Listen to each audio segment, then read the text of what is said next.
વાડીની અંદરમાં જ મોટા થયા છે. જી કયો ને બધું ગુજરાત અહીં કાઢતા.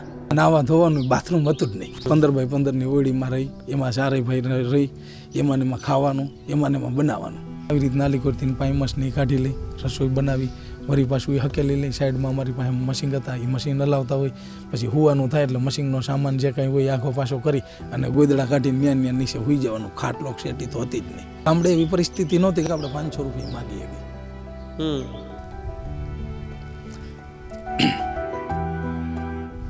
એક વાર પણ મનમાં આવી જાય તારીખમાં વિચાર નથી આવતો ખોટું કરવું તો કઈ ન વાગી. એટલા નબળા દિવસ આપણે ગમે એમ કરવું છે કે આપણી પાસે કઈ ગુમાયા જેવું છે જ નહીં. હારવા માટે કઈ છે જ નહીં. તો હારવાનું કઈ છે જ નહીં, એટલે ઓપ્શન જ નથી. એટલે આપણે શું કરવાનું છે કે આપણે જીતવાનું જ છે. વાહ. મને ગુજરાતી લખતા ન આવડતું. ઓહો. હા બરાબર, ભણતો ને ત્યાં લગી 10 ભણ્યો તો ગુજરાતી બરાબર લખી ન શકતો. ઇંગ્લિશ તો બાય પ્રોડક્ટ છે. ઇંગ્લિશ ક્યારેય કોઈ જરૂર પડતી નથી. ઇંગ્લિશ જોઈને એવા માણસો ભાડે મળી જાય છે. ખેડૂત ક્યારેય તમારે નક્કી કરી લેવાનું, ખેડૂત બિચારા ક્યારેય કોઈ વસ્તુની ભેળસેળ કરતા જ નથી. વાહ. અમે અમુક એવા સ્પેર પાર્ટ બનાવી છે કે આપણે કોઈ દી નાનપણની અંદરમાં મોટા થયા ત્યાં લગી એ કંપનીઓના નામ પણ નહોતા સાંભળ્યા અને આપણે બોલી નહીં હગી એવી.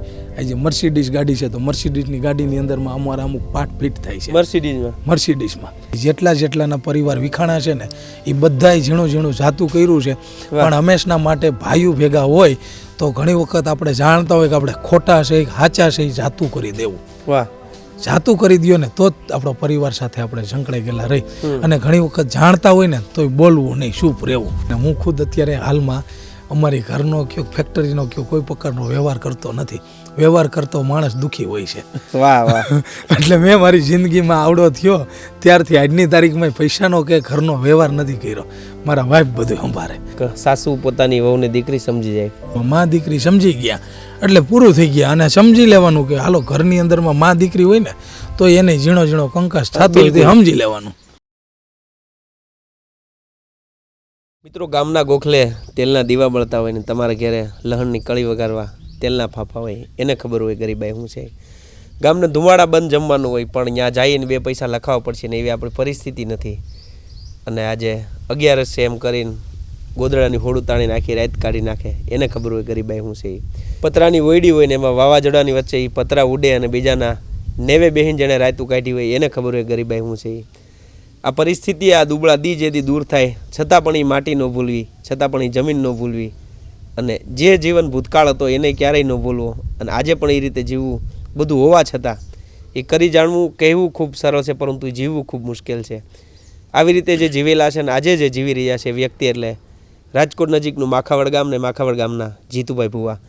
આપણી સાથે જીતુભાઈ ભુવા છે. આ કપરા દિવસો જેણે જોયા છે અને આજે ખૂબ આર્થિક રીતે સંપન્ન છે પરંતુ એ નામથી, એ વ્યક્તિ, એ ચહેરાથી આજે ઘણા યુવાનોને જેણે રોજગારી આપી છે, જેણે નોકરી છોડાવીને ઘણાને પોતાના ધંધા તરફ વાળ્યા છે, એ વ્યક્તિ એટલે જીતેન્દ્રભાઈ ભુવા. જીતેન્દ્રભાઈ, ખૂબ ખૂબ સ્વાગત છે તમારું વાત ગુજરાતીમાં. સ્વાગત છે તમારું. જીતેન્દ્રભાઈ, આપણે અત્યારે જે જગ્યાએ બેઠા છે આપણે વાત થઈ કે ભાઈ કંઈક ઇન્ટરવ્યૂ કે પોડકાસ્ટ જેવું કરવું પણ હકીકત તો વાતો કરવી. પણ ત્યારે તમે કીધું કે ભાઈ સ્ટુડિયો કે કોઈ ઓલા બેકગ્રાઉન્ડમાં નહીં પણ મેં જે જમીનમાં જૂના દિવસો જો જોયા છે, જમીનમાં જે ભૂતકાળ વિતાવ્યો છે, આ અત્યારે એ જ જગ્યાએ તમે અમને લઈ આવ્યો છો કે આ તમારી વાડી છે કે જ્યાં હારા નરહા મોડા દી તમે જોયા છે અને હારા દી જોયા છે. એ જે શરૂઆત તમે બે જે રીતે પરિચયમાં વાત કરી કે ભાઈ એ પરિસ્થિતિ વચ્ચેથી આવવું ને આપણે ત્યાં એવું કહેવાય કે ભાઈ નાના માણાના, ગરીબ માણાના તો સપનાય ગરીબ હોય, સપના એના તો નાના હોય છે, પરંતુ એની વચ્ચેથી આપણે એ જૂનો ભૂતકાળ અને આજનું જે વર્તમાન છે કઈ રીતે જોઈ રહ્યા છો? તમે વાત કરી કે ભાઈ ગામડાની અંદરમાં હવે વાતો કરવી હોય તો ઘણી જગ્યાએ કોઈ હોટલમાં પોડકાસ્ટ કરવું હોય કાંઈ પણ હોય તો સારી જગ્યા ઉપર બેસીને કરતા હોય. એટલે મારો પહેલેથી એવો શોખ કે આપણે ગામડે મોટા થયા તો ગામડાની અંદર જ આપણે કરવું જોઈએ કાંઈ. જી. એટલે આજે આપણી જે આ વાડીએ આવ્યા અને આ વાડીની અંદરમાં અહીંયા જ આપણે મોટા થયા. અમે ખાતા પીતા નાતા ધોતા બધું અહીંયા નાની એવી વાડીએ કુંડી હોય, નાવા ધોવાનું બાથરૂમ હતું જ નહીં. ગમે ત્યારે નાવું હોય તો કપડાં કાઢીને કુંડીમાં નાહી લેવાનું. અને આ વાડીની અંદરમાં જ મોટા થયા છે. જી કયો ને બધું ગુજરાત અહીં કાઢતા. ભણવા જવાનું હોય અહીંથી વયા જાય, વળી પાછા વાડી આવતા રહી. ગામમાં મકાન છે પણ દિવસ કાઢવાનો હોય ને તો વાડીએ. આવી રીતનું આપણે ગુજરાત હલાવતા એટલે આપણે વાડીનો શોખ અને વાડી હારે સંકળાઈ ગયેલા. જે કાંઈ કરી છે ને અટાણે જે ખેતરની અંદરમાં થાય છે ને એની જ બધી વસ્તુ બનાવીને કરી. હું આવ્યો તમારા ફાધર અહીંયા સાથે હતા, એમની સાથે થોડી વાત થઈ કે બેને કીધું ત્યારે મોડા દિવસ તો હતા ત્યારે એવું કંઈ ગામડામાં અમારે એ કે નબળું હતું એવું નહોતું, લગભગ બધાને મોડું હતું, પણ અમારું ખોયડું થોડુંક વધારે કે એવું દુબળપણું હતું. પણ ત્યારે કે દુષ્કાળ એવા પડતા કે અત્યારે તો તમે યાદે ન હોય, જોયા ન હોય એ પરિસ્થિતિ વચ્ચે અને તમે થોડો ઘણો એ સમય પરિસ્થિતિ જોયો. એવી હતી કે આજે અમારા ફાધરની વાત કરતા કે એવા દુષ્કાળ પડતા, ઢોરને તો પાણી પીવાના તો મળતા જ નહીં, પણ માણસને ક્યારેક ક્યારેક મળવું હોય ને તો એ એક વાડીથી બીજી વાડી ત્રીજી વાડીએ ભરવા જવું પડે પાણી. અને ત્યારે ગાડું લઈને જવાનું, ગાડામાં ટીપણા ભરવાના, કેરબા ભરી આવવાના. અને બાયુને ગામડાની અંદરમાં સરકારી ડંકી હોય ઓલી સફેદ કલરની, તો એ ડંકી બધા સિલ્વર કલરે આમ બેડા લઈને લાઈનમાં ઊભી રહી ગયો. સવારમાં 5 વાગ્યામાં 6 વાગ્યામાં બાયુ લાઈનમાં વહી જાય. ત્યારે કુએ જવાનું હોય, કુએ જવાનું, કુવેથી શીશવાનું. ઓઇલ એન્જિન હોય તો આ ચાલુ ન થતા હોય ઘણી વખત. એમાં સવારમાં ઓલું નથી કહેતા કર કાકડી મારી હેન્ડલ, એવી રીતનું પેલા તો ભડકો કરવાનો, કાકડી કરવાની, પછી 8-10 હેન્ડલ મારે ને તો માન ઉપડે. આપણે સવારે સાયકલ લઈને વાળી આવીને ઠંડી ફૂલ લાગી હોય, ગામડાના રસ્તા નદી કાંઠે હોય એટલે ઠંડીનો એટલો માહોલ હોય. હવે એ સાયકલ લઈને વાળી આવીને એટલે આવીને પહેલાં એન્જિન ચાલુ કરવાનું હોય. એન્જિન તો કોઈ વાતે થાય નહીં, પછી ટાંકીમાં થોડુંક ડીઝલ કાઢી અને એન્જિન ચાલુ કરીને 4-5 હેન્ડલ મારીને એટલે થઈ જાય, એટલે ઠંડી ઉડી જાય. પછી ખેતરમાં પાણી વારવાનું, તડકો થાય તો તડકો આખો દી રહેવાનું. એટલે આવા દિવસોની અંદરમાં આપણે ખેતીવાડીની અંદરમાં જ કામ કરેલું પુષ્કળ. અને તમે જેમ દુષ્કાળની વાત કરી તો અમારા ફાધરની તો બધા ખેતરની અંદરમાં આમ કયો ને તો મુઠ્ઠી ભરીને વાવી દીધું, પછી થાય ન થાય એ ભાઈની વાત, ઉપર ભગવાન ઉપર છોડી વસુંધરા જાણે. હા બસ આ રીતની દિવસો એ લોકોએ કાઢેલા એવા આપણને વાતો કરતા કે ભાઈ બહુ દુષ્કાળની પરિસ્થિતિ હતી, પૈસા તો વાપરવાની વાત જ નહીં કરવાની, જે કાંઈ થાય એ રામ મોલમાં કરવાનું, અને ભેંસું દૂધ રાખ્યું હોય અને એમાં દૂધ થાય એ ખાવા પીવાનું. તેથી કાંઈ આવી દૂધની ડેરીઓની સુવિધા નહોતી કે દૂધ ડેરીમાં ભરી આવો તો પૈસા આવશે એવું. ગામમાં પડવાર હોય ને થોડું ઘણું વધારે થતું હોય તો દે, નકર આજુબાજુ જેને દૂજાણું ન હોય ને તો એને દૂધનું દાન કરી દેતા. અને દિવસો આમ ગણતરી કરીને તો કઈ ન હગી, એટલા નબળા દિવસો અટાણની પરિસ્થિતિ પ્રમાણે જોઈને તો ગામડાની અંદરમાં હતા. કેવી ગરીબાઈ. અને ઓલું કેમ અત્યારે તો સમય ધીમે ધીમે છે કે ભાઈ એક કોક માણસ કદાચ પડી ગયો હોય, દુબળપણું હોય તો એના હગાવાલા કે કોક ભેગા થઈને એને ઊભા કરી દે, પણ ત્યારે તો આસપાસ એવા લોકો હતા કે ઊભા ન કરી શકે. અને આજે કદાચ કોઈક લોકો ખુલીને કહે કે ત્યારે એવો સમય કે લોકો કહી ન શકતા, પ્રાણ છોડી દે પણ પોતાનું ક્યારેય બોલી ન શકતા, એવા કપરા દિવસો જોયા. કેવો એ સંઘર્ષ તમે જોયો કે હજી એમ થાય કે એમાંથી આપણે આવીએ છીએ કે ન ભૂલી શકાય એમ? એટલે જો સંઘર્ષની વાત કરીને તો જ્યારે ગામડાથી સિટીમાં જવાનું થયું ને તો સૌથી પહેલાં અમારા મોટાભાઈ કમલેશભાઈ, અમારા પપ્પાના મોટા ભાઈ કલાભાઈ, એના છોકરા શૈલેષભાઈ અને અરવિંદભાઈ. તો સૌથી પહેલાં અમારા અરવિંદભાઈ રાજકોટ આવેલા. ત્યારે ગામડાનીથી બધું છોડી અને રાજકોટમાં સેટ થવું, બધું કરવું, ખાવા પીવાનું કરવું, અહીંથી અપડાઉન કરવામાં આવવા જવાના પેટ્રોલના ખર્ચા લાગે, બસ ભાડા લાગતા એવા, તો એ પૈસા થતા નહીં કોઈ વાતે. ગામડે એવી પરિસ્થિતિ નહોતી કે આપણે 500 રૂપિયા માગીએ ગઈ. હવે એ બધું કરતાં કરતાં મહેનત કરી અને ત્યાં રૂમ રાખીને રહેતા. 15x15ની ઓળીમાં રહી, એમાં 4 ભાઈ રહી, એમાં ખાવાનું, એમાં બનાવવાનું. લોજિંગ એ ન કરી શકતા. હવે લોજિંગ કરવાના પૈસા હોય ને તો એમ થાય કે આપણે કંઈક ધંધો કરશું એમાંથી, એટલે એ અહીંથી રસોઈ બનાવીને ખાતા પીતા. એટલે અવડી ઓવડીમાં કામે એમાં કરવાનું, એટલે આખો દિવસ કામે એમાં હોવાનું રાતે 24 કલાક એ ઓયડી જ અમારી હતી કે ખાવા પીવાનું હોય ત્યારે આવી રીત નાલી કરતી પાઈ મશની કાઢી લઈ, રસોઈ બનાવી, વળી પાછું એ હકેલી લઈ. સાઈડમાં અમારી પાસે મશીન હતા, એ મશીન હલાવતા હોય, પછી હોવાનું થાય એટલે મશીનનો સામાન જે કાંઈ હોય આખો પાછો કરી અને ગોદડા કાઢીને ન્યા નીચે હોઈ જવાનું. ખાટલો શેટી તો હતી જ નહીં, નીચે જ હોઈ જવાનું. અને એ દિવસોની અંદરમાં ક્યારેક લાઇટ બિલ વધારે આવ્યું હોય તો ફરવાની મુશ્કેલી રહેતી. એટલે નબળા દિવસો તો એટલા જ હોયા કે આજ પણ એમ થઈ જાય કે એ દિવસો કરતાં આપણે 1000 ગણું સારું જીવન જીવી છે. કેવી પરિસ્થિતિ. અને દાખલા તમે જેમ કીધું કે મોટા ભાઈ આવી રીતે ગામ છોડીને ત્યાં ગયા, તો અહીંયા ક્યારેક સ્વાભાવિક છે ત્યાં જઈને નાનું મોટું કામ જ કરવાનું હતું. પછી અહીંયા ક્યારેક ગયા હોય તો ક્યારેક ઘેરે આશા હોય કે કંઈક છોકરા કરશે તો કંઈક થશે. એમાં શરૂઆતમાં કેવો સંઘર્ષ રહ્યો કે કંઈક આશા લઈને ગયા હોય કે એ નિર્થક રહી હોય એવું? એટલે અહીંથી તો ઘરેથી મોકલાવે એટલે આશા તો હોય જ માવતરને ઘણી વખત છોકરા કંઈક કરશે, પણ એને બીક હોય કે આપણે શું દઈશું છોકરાને સિટીમાં કામ કરશે તો, એટલે એની પાસે કાંઈ હોય નહીં, પણ તોય આપણને મોકલા કે તમે કંઈક કરો. અને આપણે મહેનત કરતા, અમારા કમલેશભાઈ ને બધા હતા તો મહેનત કરતા, હું સાથે ભેગા જ હતા અમે બધા ચારેય ભાઈ, કારણ કે અમારું ભણતર ઓછું એટલે બધાય ભાઈ ભેગા રહેતા, બધાય ભેગા ખાતા પીતા અને ન્યાય ભેગા રહેતા. પણ પૈસાની અમારે કોઈ દી આશા નહોતી કે અમને ગામડેથી નહીં મળશે એવું, કારણ કે ગામડાવાળાની ખબર હતી કે આપણે નહીં દઈ શકીએ, એટલે પૈસા ક્યારેય મળે ને એવી આશા જ નહોતી. એટલે એ સંઘર્ષની જો વાત કરું તો ગામડે ખેતીવાડીની અંદરમાં દુષ્કાળો એવા પડતા, અને ગામમાં પરિવારના બધા એમ કહે કે છોકરાઓને જાય છે તો ખાય છે પી છે હું, તો એ પણ ના પાડતા. છોકરાઓને સિટીમાં હાગાવાલા તેમ કે મોકલાય જ નહીં, એ કરશે હું તમારા છોકરા. પણ અમારે બાનો એવો શોખ હતો કે છોકરા તો સિટીમાં જ રહ્યા અને ત્યાં કાંઈક કરશે, અને એને આપણને મોકલા હતા. એ તમે જે કીધું શરૂઆત કેવી રીતે થઈ અને કયા કામથી શરૂઆત કરી હતી, શું બનાવતા, શું તમે જે રીતે કીધું ચારે ભાઈ એક ઓયડીમાં જ રહેવાનું, એમાં જ ખાવા પીવાનું, તો કામ શું કરતા ત્યારે? સૌથી પહેલાં અમારી શરૂઆત છે ને પ્લાસ્ટિકના મશીન મૂક્યા હતા. ખાલી 4,000 રૂપિયાનું એક પ્લાસ્ટિકનું મશીન આવ્યું હતું. ત્યારે અમે પ્લાસ્ટિકના નાના નાના કિચન બનાવતા અને ઘણી બધી એવી પ્લાસ્ટિકની મજૂરી કામ કરતા. એ કામ કરી આખો દી સવારથી સાંજ લગી કામ કરીને તે 50 રૂપિયા થાય. આખો દી કામ કરીને તે અટાણે 1 કલાક કામ કરવી ને 100-200 રૂપિયા નીચે કલાક કોઈ કામ નથી કરતું. એવી અમે 50 રૂપિયાની 8-10 કલાક 12 કલાક કામ કરીને ત્યાં કામ થતું. એ પ્લાસ્ટિકનું કામ કરતા. પછી ધીમે ધીમે થોડુંક થયું એટલે અમારા ગામમાં એક ભાઈ છે એને પાવર પ્રેસનું અમને સજેશન આપ્યું. પછી અમે એ જે મશીન કોઈ દી જોયું જ નહોતું એવું મશીન લીધું કે પાવર પ્રેસ, અને એ મશીન લઈ અને એની અંદરમાં અમે એટલી મહેનત કરતા, સવારે 8 વાગ્યાથી લઈને રાતના 12 વાગ્યા લગી ડેઈલી કામ કરવાનું. બાકીના 12થી ને સવારના 8 લગીમાં ખાવું પીવું નીંદર કરવું એ બધું સમય એમાં આવી જતો. એટલી મહેનત કરી. એ પ્રેસ મૂક્યા. પ્રેસની અંદરમાં ધીમે ધીમે શરૂઆત થતી ગઈ. પણ પહેલેથી ધ્યેય હતો કે ગામડાની આપણી મિલકત છે તો આપણા પપ્પા રહ્યા ને એ એમ કહો ને તો કે એને આખા વર્ષનો ખેલ 1 વર્ષની અંદરમાં કે 1 મિનિટમાં નિર્ણય લઈ લે. બિલકુલ. કે વરસાદ થયો, 4 આંગર પાણી પડેલું છે કે નથી પડેલું, જમીન પડેલી કે ન પડેલી, આખા વર્ષની ઉપજ હોય તો એમાં બિયારણ 1000 રૂપિયાનું બિયારણ છે ને ખેતરમાં નાખી દઈએ કે વરસાદ થાય તે થાય. એવી જ રીતની અમે પણ હિંમત કરી અને પહેલેથી ધ્યેય રાખ્યો કે આપણે બનાવીને તો કંઈ ઘરની પ્રોડક્ટ બનાવી છે.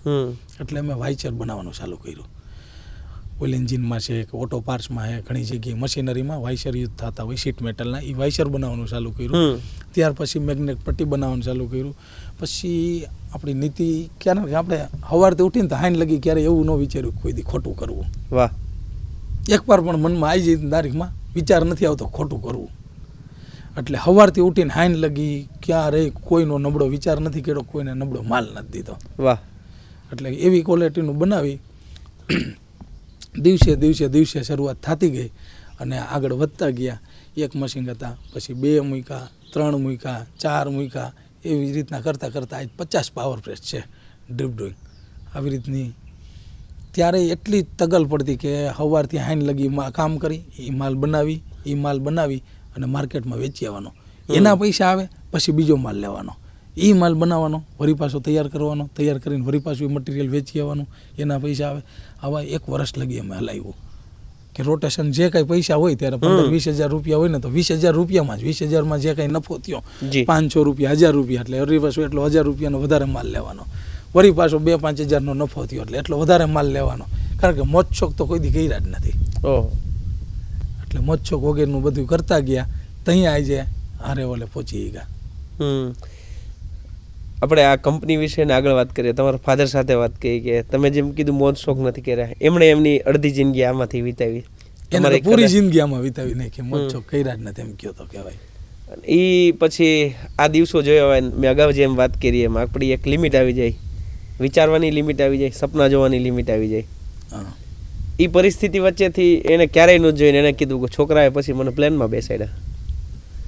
એના માટે કેવું હશે ને એને કેવા કદાચ તમારા તો અત્યારે પાછળ જે કંઈ 40-45 વર્ષ પછી ઘણું સારું દેખાય છે એમ, એને કઈ પરિસ્થિતિ વચ્ચે પસાર થયા હશે ને એને પછી કીધું કે ભાઈ જાત્રા કે યાત્રા દૂરનું આજુબાજુ ક્યાંક ધામ હોય તો એ આપણે ન જોયું હોય, અને એ કે છોકરા હેલિકોપ્ટરમાં પ્લેનમાં બેસાડે ને ફેરવાની જાત્રા કરે એવી. હા, એટલે આમ ગણતરી કરીને તો આજ એની ઉંમરમાં કોઈ વસ્તુ આપણે બાકી નથી રહેવા દીધી. વાહ. હા, એ જ્યારે કામ કરતા હતા ને ત્યારે એ ટ્રેનમાં નહોતા બેહતા અને નહોતા બેઠા, પણ અમે જ્યારે અમને ઘણું કમાતા કરી દીધા ત્યારથી અટાણ લગીની અંદરમાં એ પ્લેનમાં અમે દુબઈ પણ એને ફેરવા. વાહ. દુબઈની યાત્રા કરીએ એવા. તે પછી દિલ્હી જવું હોય તો પ્લેનમાં, જ્યારે 500 થી 1000 કિલોમીટરથી વધારે દૂરમાં જવાનું હોય ને તો અમે અટાણ ક્યારેય એને બસમાં ટ્રેનમાં નથી મોકલતા. વાહ. એટલે કારણ કે ક્યાંય યાત્રામાં જવાનું હોય કે ફ્રેન્ડ સર્કલમાં જવાનું હોય, કારણ કે આ સોસાયટીમાં ત્યાં રાજકોટ રહી છે તો ત્યાં પણ અમારા પપ્પાને એનું ગ્રુપ એવું સારું છે તો એ લોકો બધા એવા વેલ સેટ છે તો એના ભેગું જવું હોય તો બધા પ્લેનમાં જતા હોય. અમારા મમ્મીની ક્યાંય યાત્રા કરવી હોય તો અમે એની જિંદગીમાં ક્યારેય નથી કરી ગયું ને એવું અમે એને કરાવ્યું છે. પ્લેનમાં ફેરવા છે, ટ્રેનમાં જવું હોય તો ટ્રેનમાં 3 ટાયર 1 ટાયર એવી રીતની એસી કોચની અંદરમાં બધે. આજે કોઈ દી ગામડાની અંદરમાં એસીમાં નથી રહ્યા તો અત્યારે ગામડે એને આવવું હોય તો ગામડે પણ એસી છે. વાહ. અને ત્યાં રાજકોટ તો બધા મકાનમાં હોલમાં બધે આપણે એસી રાખ્યા જ છે, કારણ કે આ તડકાના છાયામાં કામ કરવું બિલકુલ. તો અમુક ઉંમરે તો પછી શાંતિ હોય. બિલકુલ. હા. કેવું આ જે વાડી છે કે અહીંયા કદાચ ત્યારે સાયકલ હોય નહીં, સાયકલ હોય તો એના ટ્યુબના ટાયર નાનું હોય, ત્યાં જ આજે તમારો ફાધર કાર લઈને આવે. હા, અત્યારે રહીએ છીએ ત્યાં રાજકોટ, દરરોજ અહીંયા આવવાનું થાય તો ચક્કર મારવા આવે અથવા તો 2-3 દિવસે આવે તો ક્યારેય બાઇક લઈને નથી આવતા, અને અમે જ ના પાડી બાઇક લઈને હવે ગામડે વાડીએ નહીં જવાનું. કાર લઈને આવે દરરોજ અને કાર એ હલાવે છે. એના વારે એના ફ્રેન્ડ સર્કલમાં મિત્ર છે તો એને પણ સાથે લઈ આવે અને વાડીએ બેસે, બધું ધ્યાન રાખે. અને વાડીનું બહુ, અને ગાયોનો પણ એને શોખ પહેલેથી એટલો કે ગાયું વાડીએ અમે અટાણે 8 થી 10 ગાયું રાખી છે. અને આટલા વર્ષોની અંદરમાં જ્યારથી જૈનમાં ત્યાંથી અટાણ લગીની અંદરમાં અમારા ફાધરે ક્યારેય બહારથી દૂધ લેવા નથી દીધું. વાહ. 1 લીટર પણ. ક્યારેક કંઈક બાય ચાન્સ લેવું પડે તો ઠીક છે કે આજે મારા 40 વર્ષ થયા, 40 વર્ષની અંદરમાં એકવાર એવું નથી કે ઘરમાં દૂજાણું ન હોય. ગાયું હતી, ભેંસું હતી અને દૂજાણું પણ એટલું બધું હતું. અને આજ પણ એને ગાયું પ્રત્યે પ્રેમ એટલો છે કે ગાયું વાડીએ 8-10 હોય તો એ દરરોજ આવે અથવા તો એકાત્ર આવે અને ગાયોનું ધ્યાન રાખે. ગાયોના નીણ પૂરો આવે તો એ કરે અને ગાયોની હાચવણી એવી કરે છે. અને ગીર ગાયોનો એટલો શોખ તો ગીર ગાયું હમણાં લીધ્યું છે તો ગીર ગાયું પણ રાખે છે. અમારા છોકરા થયા તો એને પણ બહારથી દૂધ લઈને નથી કોઈ દી પાવા દીધું. દૂધ પીવું હોય તો ઘરનું જ. એટલે અમે બધું જ દૂધ ઓરિજિનલ ગામડાનું, અને હજી છાશ કયો, દૂધ કયો, માખણ કયો, ઘી કયો કે કોઈ પણ બકાલું કયો, શાકભાજી કયો, ઘઉં કયો, લોટ કયો, ઘરમાં જે કાંઈ ખાઈ છે ને એ હજી ખાવા પીવાનું બધું ભરણ પોષણ હોય ને તો ગામડેથી જ પૂરું કરે છે. કારણ કે એ એને ખેતીની અંદરમાં શોખ એટલો, ભલે રહે છે સિટીમાં પણ જે કાંઈ થાય છે ને એ બધું આપણું નેચરલ ખાવાનું ગામડેથી લાવી અને ત્યાં અમે સિટીમાં ખાઈ પી અને અટાણે આવા તાજામાં રહી. પછી તો ભાઈ જૂના દિવસોમાં જ્યારે સંઘર્ષના દિવસો હોય, દુબળા દી હોય, ત્યારે ક્યારે એવું થયેલું કે ભાઈ એમ થાય કે હવે આ થોડી ઘણી આપણી પાસે નાની મોટી 2, 5, 10, 15 વીઘા જે કાંઈ જમીન છે, ક્યારે એવું બનેલું કે એમ થાય કદાચ જો આ સમૂહ સૂત્રો નહીં ઉતરે કંઈક તમે જે રીતે ધંધામાં સાહસ કર્યું તો ભાઈ વેચવી પડે એવા પરિસ્થિતિ, અને ક્યારે આસપાસના લોકો એવું બન્યું કે ભાઈ આ તો તમને ખબર હોય આપણી પરિસ્થિતિ પ્રમાણે આપણે હેલા જઈને લોકો એવી રાહ જોતા હોય કે ના બરોબર થયું, એવું ક્યારેય બનેલું? એટલે આમ ઘણી વખત વિચાર આવે ને તો પછી આપણે એ વિચારને બહાર કાઢી નાખી કે આપણી જે ફાધરની મિલકત છે ને એ વેચવાની નહીં ક્યારેય, એમાં કંઈક ડેવલપ કરવાનું. એના હાટું થઈને ભલે મહેનત વધારે કરવી પડે, મહેનત કરીને લોન લઈ લઈ. વાહ. હા, લોન લઈ લઈ અથવા તો ક્યાંય વ્યાજે પૈસા મળતા હોય તો એવી રીતના પૈસા લઈ લઈ અને ધંધાની અંદરમાં ઇન્વેસ્ટ કરવા પડે તો કરી. કારણ કે પૈસા વગર કાંઈ નથી થતું. પૈસા હોય તો જ બધું છે, બાકી કાંઈ છે નહીં. પૈસા જ પરમેશ્વર છે.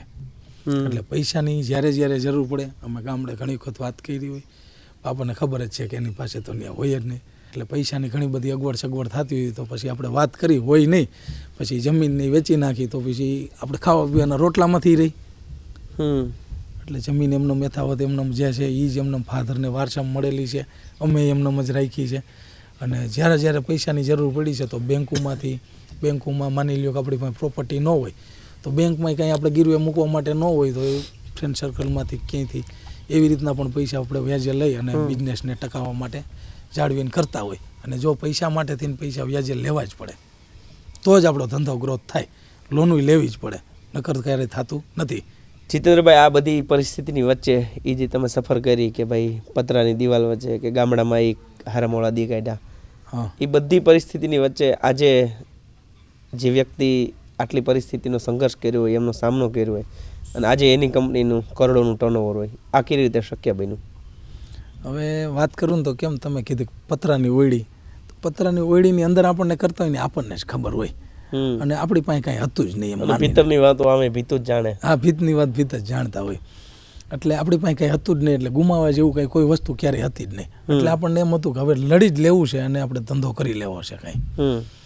એટલે હિંમત કરી, સાહસ કરી, અને સાહસ વગર કોઈ દી કોઈને કાંઈ સીધી મળતી જ નથી. બિલકુલ. જો તમે સાહસ નહીં કરો તો ક્યારેય કોઈ પ્રકારની સક્સેસ મળતી જ નથી.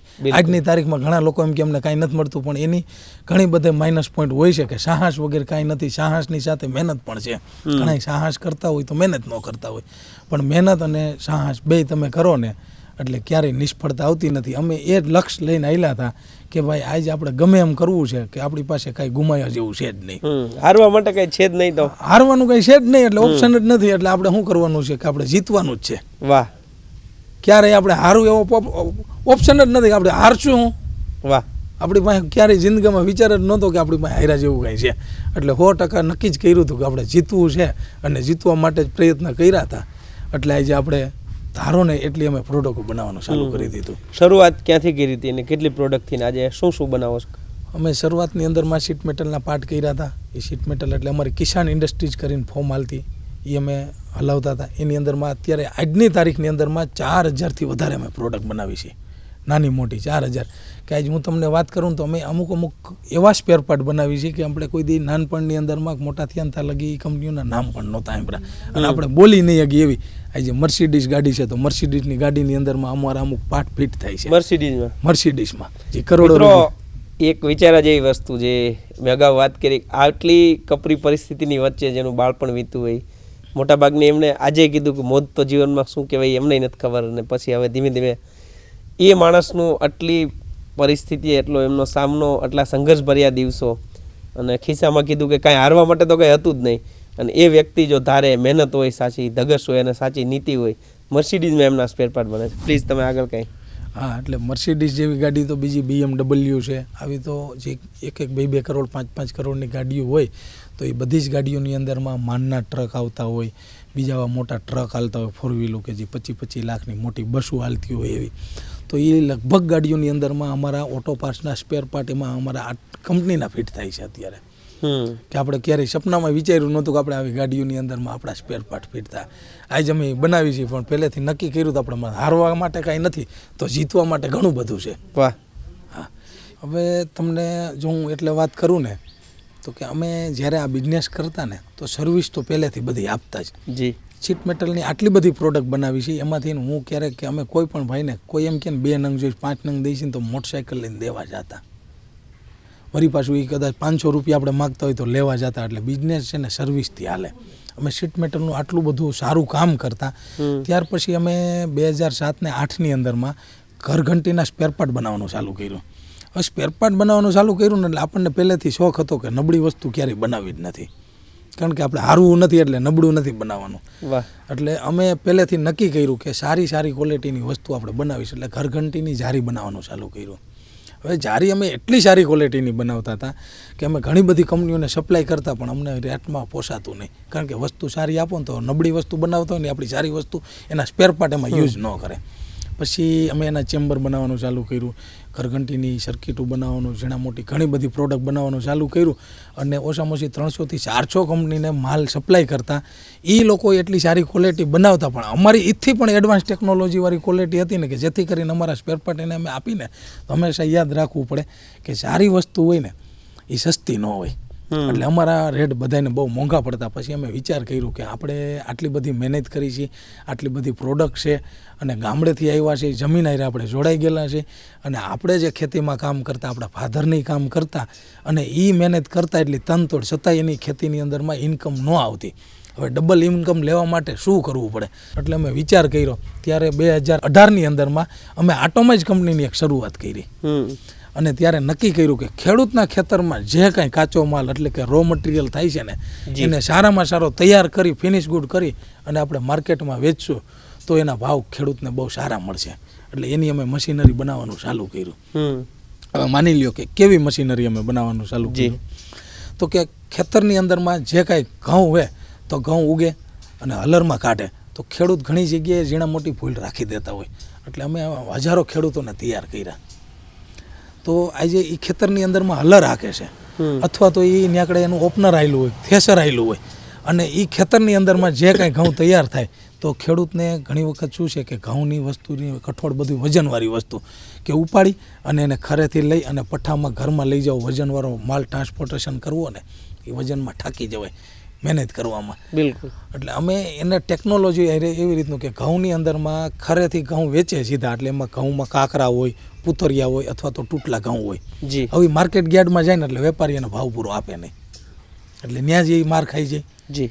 કારણ કે જે કાંઈ મહેનત કરવાની છે, ઘઉં ખેતરમાં વાવ્યો, ત્યાંથી પાણી પાયું, દવા છાંટી, મોટા કર્યા, એમાં ખડ આવ્યું હોય તો ખડ કાઢ્યું, બધું કમ્પ્લીટ કરી ઘઉંનો પાકનું સારામાં સારું ઉત્પાદન કરીને જેવું હલર આવેલું છે બાસકા ખેડૂત ન ભરે અને ટ્રેક્ટરની લારીમાં સીધું ભૂંગરું રાખી દે કે હાલો આને ગેડમાં વેચી આવો, એટલે ખેડૂતને ક્યારેય ભાવ ન મળે. એના માટે અમે એવા નાના ક્લિનિંગ મશીન બનાવ્યા કે ગામ આખાની અંદરમાં એક ગામની અંદરમાં એક મશીન કોઈ લગાડી દે ને એટલે આખું ગામ સમૃદ્ધ થઈ જાય અને આખા ગામની ઇન્કમ વધવા માંડે.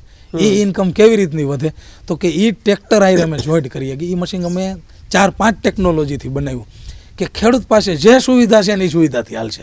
માની લ્યો કે એની પાસે વાડીએ લાઇટ છે, ઇલેક્ટ્રિક લાઇટ, તો એનાથી હાલશે. એની પાસે લાઇટ નથી તો સોલારથી હાલશે. સોલારની સુવિધા નથી તો જનરેટરથી હાલશે. જનરેટરથી સુવિધા નથી તો ગમે એ મોટર મૂકી દે તો એનાથી હાલશે. ટ્રેક્ટર હોય તો ટ્રેક્ટરથી પણ હાલશે.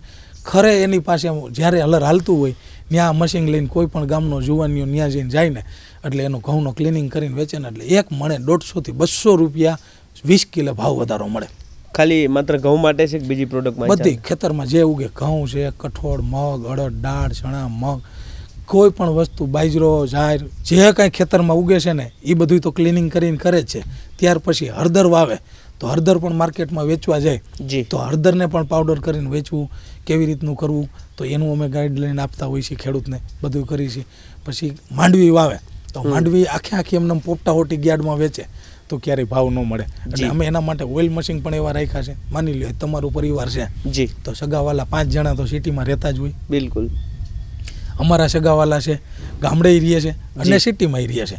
તો આપણી પાસે ખેતરની અંદરમાં જે કંઈ મગફળી થઈ તો અમે શું કર્યું કે એવા નાના મિની ઓઇલ કાઢવાના મિની ઘાણી મશીન બનાવ્યા ઓઇલ કાઢવાના કે ખેડૂતને ખેતરમાં મગફળી થઈ છે તો એના સગાવાલાને સારું ભેળસેળ વગરનું તેલ દેવું હોય તો એ ગામમાં લીટર 2 લીટર તેલ કાઢે અને ડબલા ભરી સિટીની અંદરમાં સગાવાલાને બધાને આપે. એટલે એ સગાવાલા રહ્યા એ એની પાસે જ લે તો એને ખબર છે કે મારા સંબંધી છે તો એની પાસે ક્યારેય ભેળસેળવાળી વસ્તુ નહીં મળે. અને ખેડૂત ક્યારેય તમારે નક્કી કરી લેવાનું, ખેડૂત બિચારા ક્યારેય કોઈ વસ્તુની ભેળસેળ કરતા જ નથી. હા, ખેડૂત વાડીએ જે માલ ઉગે છે ને એમનેમ જ દઈ દે છે, ક્યારેય એને ભેળસેળ કરવાનો વિચાર જ નથી આવતો અને કર્યું નથી ક્યારેય. ખેડૂત ખેતરની અંદરમાં હુતા રહે, રાત દી મહેનત કરશે, ટાઈટ હશે, તડકો હશે, ઠંડી હશે, ઉઘાડા પૈકી આખો દી કામ કરશે પણ ભેળસેળ કરવાનો વિચાર નહીં કરે ક્યારે. હા, એટલે ખેડૂત પાસેથી ડાયરેક્ટ લેવાનો આગ્રહ બધા સગાવાલા છે, કોઈ પણ સિટીમાં રહેતા છે કે આના સંબંધી રાજકોટની અંદરમાં છે, એનું ગામ અહીં બાજુમાં છે તો એની પાસેથી લે. એટલે અમે આ બધી જ વસ્તુ તૈયાર કેવી રીતની કરવી, માની લ્યો ખેડૂત ખાલી વેચી નાખશે તો નહીં હાલે અને અમે મચીંગ એને વેચી નાખશું તો અમારા વેચાય નહીં. એટલે અમે ખેડૂતને આખું 100% માર્ગદર્શન આપી કે તમે આ અમારી પાસેથી મશીન લઈ જાવ છો તો તમારે કેવી રીતનું માર્કેટિંગ કરવું જોઈએ, કેવી રીતનું બ્રાન્ડિંગ કરવું જોઈએ, કેવી રીતે સોશિયલ મીડિયામાં માર્કેટિંગ કરવું જોઈએ, કેવી રીતે એડવર્ટાઇઝ કરવી જોઈએ, સગાવાલાને તમારે કેવી રીતનો માલ આપવો જોઈએ, કેવી રીતનું પેકિંગ કરવું જોઈએ. 100% સોલ્યુશન આપી કે તમે ઘઉં વાવ્યા છે તો તૈયાર થઈને રેડી થઈને તમારે ડબલ ઉપજ આવે અને કેવી રીતની ઇન્કમ આપે ત્યાં લગીનો અમે સપોર્ટ આપી. અમારી 35 જણાની ટીમ તો સ્પેશિયલ છે ને આ સપોર્ટ આપવા માટે છે. જી ટોટલી અમારી કંપનીમાં 300 એમ્પ્લોય છે, પણ 35 જણાની ટીમ એવી છે કે કોઈ વાર વાડીએ ખેડૂત ખેતરમાં હાલર રાખતા હોય અને એને ત્યાં ક્લિનિંગ કરીને ઘઉં વેચવા છે તો એની બ્રાન્ડમાં બનાવીને વેચવા છે, કેવી રીતના વેચવાણ કરવું છે ને તો એનું 100% અમે માર્ગદર્શન આપી. ઘઉં અને સાથે કદાચ એનો જો લોટ કરીને વેચો તો એની માટેની એ વ્યવસ્થા. હોત આજે માની લ્યો કે ગામ એક હોય ને તો 1000-1500 વ્યક્તિનું ગામ હોય. જી હવે ત્યાં આપણે ગામની અંદરમાં એક મિલવાળા હોય તો ઘણી વખત શું છે કે એને ગામ આખું ઘઉં લઈને જાય 5 કિલો દરી દો, 2 કિલો અમને દરી દો, 10 કિલો ઘઉં દરી દે એટલે ગામનું દહીણું તો દરવાનું છે. અમે એ મશીન એવું આપી કે એની અંદરમાં 35 થી 40 પ્રકારના લોટ તૈયાર થાય કે એ મશીનની અંદરમાં ઘઉંનો લોટ, બાજરાનો લોટ, મકાઈનો લોટ, જાહેરનો લોટ, પાપડનો લોટ, ખીસીનો લોટ કે પછી થેપલાનો લોટ, આ બધા લોટ કેવી રીતના બનાવવા અને કેવી રીતના દરવા, એનું કેવી રીતે માર્કેટિંગ કરવું અને ખેતરમાં જે કાંઈ માલ ઉગ્યો છે એને ડબલ પૈસા કેવી રીતના કમાવા ને એ બધું ગામમાં કેવી રીતનું વેચાણ કરવું ને એ પણ અમે શીખવાડી. કારણ કે આખા ગામની અંદરમાં બધા બાજરાનો રોટલોય ખાય, ઘઉંનો રોટલો ખાય, જાહેરનો રોટલોય ખાતા હોય તો બધાને ખાવાનું ઘણી વખત મન થતું હોય પણ આપણે ઘણી વખત લોટ ન હોય તો અમે ગામની અંદરમાં હરેક ગામમાં બધા પ્રકારના લોટ મળે ને એવા અમે ખેડૂત તૈયાર કરી કે વાડિયાથી એનો બિઝનેસ સ્ટાર્ટઅપ કરી શકે. એ મશીન તમે જે કીધા એ ક્યાં મળે, ક્યાં કોઈને જો લેવા હોય, કોઈ ખેડૂતોને લેવા હોય કે કોઈને? એટલે અમારી ફેક્ટરી છે રાજકોટની બાજુમાં શાપર વેરાવળમાં. વેરાવળમાં અમારી ફેક્ટરી છે આટોમાઇઝ મેન્યુફેક્ચરિંગ પ્રાઇવેટ લિમિટેડ. એની અંદરમાં અમે બધા આવા પ્રકારના ફ્રૂટ પ્રોસેસિંગ કે ખેડૂતના ખેતરમાં જે કાંઈ અનાજ અને કઠોળ ઉગે છે તો એને ફિનિશ ગુડ કરવાના, તૈયાર કરવાની બધી મશીનરી અમે શાપર વેરાવળમાં બનાવી છે. અને અમારી ફેક્ટરીએ દરરોજના માટે 8 થી 10 ખેડૂત કોઈને બિઝનેસ કરવો છે. દાદા કહેતા હતા આવે એટલે લેવું નહીં તો પછીની વાત છે પણ એ કે રોટલા ખવડાવીને મોકલીએ આજે. હા, એ અમે અમારી જ ઘંટીની અંદરમાં દરેલા લોટની રોટલી જમાડી કોઈ ખેડૂત આવ્યા હોય તો. અમારા જ મસાલા મશીનની અંદરમાં મસાલા દરેલા એનું શાક જમાડી. અમારા જ દાળ મિલ ખેડૂતને સણા થતા હોય તો મગ થાય, અડદ થાય તો એની દાળ બનાવી હોય એના દાળ ભાત પણ જમાડી. એટલે કોઈ પણ ખેડૂત આવે તો અમે એને ત્યાં જમાડી, જોવે, જાણે કે કેવી રીતનો બિઝનેસ કરવો જોઈએ. એક ટાઈમ આવે ત્યારે એ સમજે, બીજી વાર આવે એટલે પ્લાનિંગ લઈને એના 2 ભાઈબંધને લઈને આવે કે હાલ તારે કંઈ કરવું છે, ધંધો કરવો છે તો હાલ આટોમાઇઝ કંપનીમાં આપણે જાય. એટલે આવી રીતના અમારી પાસે ખેડૂતો દરરોજના માટે આવતા હોય અને બિઝનેસની વાતો કરતા હોય અને સમજમાં આવે. એટલે ટૂંકમાં કંપનીમાં કોઈ રૂબરૂ આવીને જોઈ શકે શાપર આવીને, અને છતાંય કોઈ કોલ કરીને કે વાતચીત કરે તમારા કંપનીનો નંબર? હા, એટલે ઘણા લોકો અમારા વિડીયો જોતા હોય અને હું ઘણા વિડીયો બનાવતો હોય, ઘણા લોકોને આવવું હોય ને તો અમારો એક નંબર છે સ્પેશિયલ કે હેલ્પલાઇન નંબર કયો કે કસ્ટમર કેર નંબર કયો, 87 390 87 390 નંબર પણ એવો ઇઝી છે કે અમારા જેટલા ક્લાયન્ટ રહ્યા ને કે અમને એકવાર ટચ કરી જાય ને કે મળી જાય એટલે 87 390 87 390 તરત જ બધા લોકોને મગજમાં સેવ કરે કે ન કરે પણ એને નંબર અમારો યાદ હોય છે. ટૂંકમાં એ રીતે સંપર્ક કરી શકે. અને સાથે સાથે તમે જે કહેતા હતા ભાઈ ખેડૂતો માટે કે ભાઈ દાખલા તરીકે કોઈ અત્યારે પ્રોડક્ટ છે ઘઉં તો એને લોટ ઘઉં સાફ કરવાથી લઈ લોટની પ્રોસેસ, દાખલા હળદર કે કોઈ બીજી પ્રોડક્ટ જીરું આવે છે તો એના જીરાને સીધું વેચવા કરતાં સીધી પ્રોડક્ટ આખી તૈયાર કરી શકે એના માટેની મશીનરી છે. હા, જે જીરું આવે છે તો જીરાના ભાવ તો માર્કેટ યાર્ડમાં લઈ જાય ત્યાં જ નક્કી થાય. જી, આપણે હવે ખેડૂતને શું કર્યું, તમારો ભાવ તમારે જ નક્કી કરવાનો છે. તમે પ્રોડક્ટ બનાવો છો, તમે જ ભાવ નક્કી કરો. આ જીરાની તમે વાત કરી તો જીરું તમે દરો અને જીરું દરી અને ગામમાં તૈયાર કરીને સારી ક્વોલિટીનું તમે એવા પેકિંગ સારા કરો, બ્રાન્ડિંગ સારું કરો ને તમે ભાવ નક્કી કરો કે મારે આ ભાવે વેચવું છે. બિલકુલ તમારી ક્વોલિટી પ્રમાણે તમને ભાવ મળશે. એટલે અમે ભાવ કેવા રાખવા અને તમારી ક્વોલિટી કેવી છે ને એ પણ અમે ગાઈડલાઈન આપી. એટલે જીરું કે મરચું ટૂંકમાં બધા મસાલાની વ્યવસ્થા છે. જીરું છે તો જીરું એટલે મસાલા કોઈ પ્રકારના હળદર, ધાણા જીરું, મરચું, લવિંગ કે કાંઈ પણ ખેડૂતની અંદર આપણે ગુજરાતમાં એવું કોઈ વાવેતર નથી પણ અમારું તો ઓલ ઇન્ડિયા માર્કેટિંગ છે. ઓલ ઇન્ડિયાના ખેડૂત અરે અમે સંકળાઈ ગયેલા કે આખા દેશની અંદરમાં જેટલા ખેડૂત રહ્યા એમાં એ બધા એરિયા અમે સંકળાઈ ગયેલા. એટલું તો નહીં, અમે ઓસ્ટ્રેલિયાની ખેતીની અંદરમાં શું થાય છે ને તો એની એરિયા અમે સંકળાઈ ગયા. અમારે 14 દેશની અંદરમાં તો અમે માલ વેચી એક્સપોર્ટ કરી છે. તો અમારા મશીનરી રહ્યા ને અમેરિકાની અંદરમાં ખેડૂત હોય ને તો એ પણ અમારી ઘંટીની અંદરમાં દરેલા લોટની રોટલી જમતા હોય એના પૂરિયા. એવું આફ્રિકાની અંદરમાં જાય તો આફ્રિકન માણસો છે તો એ મકાઈના રોટલા ખાય તો એ પણ અમારી ઘંટીની અંદરમાં મકાઈની દરેલા લોટની રોટલી જમતા હોય. વાહ. એટલે હરેક જગ્યાએ હરેક ક્ષેત્રની અંદરમાં ભારત દેશની અંદરમાં જ વાત કરું ને તો એક પણ રાજ્ય એવું નથી કે એની આટોમાઇઝ કંપનીના મશીન ન હોય. રાજ્ય તો નહીં પણ આપણા દેશની અંદરમાં જેટલા જિલ્લા છે ને એ જિલ્લાની અંદરમાં એક જિલ્લાની અંદરમાં અમારા 2-2, 5-5 મશીન હોય. જિલ્લાની તો વાત છોડો, તાલુકા કે તો તાલુકે ગમે ત્યાં હું જાઉં ને તો હું દર 25-50 કિલોમીટર હાલું ને તો અમારા આટોમાઇઝના મશીન મળે. હું જ્યારે પ્રવાસમાં નીકળું મહારાષ્ટ્રની અંદરમાં હિસાબ કરીને તો 5000થી વધારે અમારા મશીન હાલે છે ખાલી મહારાષ્ટ્રમાં. એવું એમપીની અંદરમાં ગણતરી કરી તો 4000થી વધારે મશીન હાલે છે. યુપીના 7000થી વધારે મશીન હાલે છે. આવી જ રીતના અમારા 20000થી વધારે અત્યારે અમે 8 વર્ષની જર્નીની અંદરમાં બિઝનેસમેન બનાવ્યા છે. કે એ બિઝનેસમેન કેવા બનાવ્યા અમે તો બધા જ 90% અમે ખેડૂતને, કે ખેડૂત ગામમાં ખેતી કરતો હોય અને વાડીએ બિઝનેસ સ્ટાર્ટઅપ કરવો છે તો એને અમે સર્ટિફિકેટ કેવી રીતનું લેવું જોઈએ, જીએસટી સર્ટિફિકેટ લેવું હોય તો એ ફ્રૂટ પ્રોસેસિંગ લાઇસન્સ લેવું હોય તો એની શું ગાઈડલાઈન આપવી જોઈએ. અને હું ખુદ ત્યાં ગામડામાં અંદરમાં જાઉં, ખેડૂત કેવી રીતની ખેતી કરે છે, એની ઇન્કમ કેમ વધે છે. હું ખુદ અત્યારે 5000થી વધારે ખેડૂતને તો મળેલો હોય છે. મેં પેલો વિડીયો જોયો તો ભાઈ તમે ક્યાંક વલસાડ બાજુ કે જાઓ ને એક ભાઈ રડતા પગે લાગે છે કે ભાઈ કાંઈ નહોતું ના.